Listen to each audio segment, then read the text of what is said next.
So in this video I'm going to go through an example using Sohcahtoa. This is the triangle that we've been given, so we'll start off by labelling it up. We know that the side opposite the right angle is the longest side, and that's always the hypotenuse. So we label that up.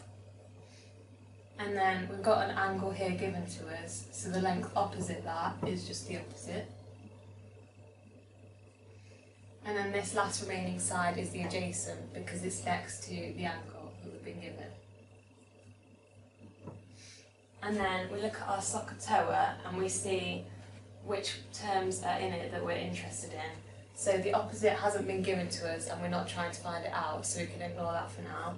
And we've got the hypotenuse and we're trying to find out the adjacent. So we're looking for H and A. And the term with H and A in is CAH. So that's what we'll be using. So we start off by writing it out. So cos of an angle equals adjacent over hypotenuse. Like that. And then we can fill in the terms that we know. So we've got our angle being 49.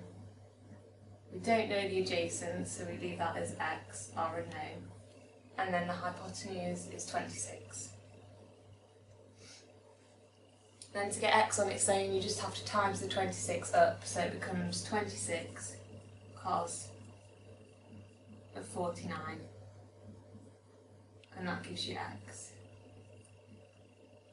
And our x is 17.06, and don't forget your units, it's in centimetres, and that's our final answer.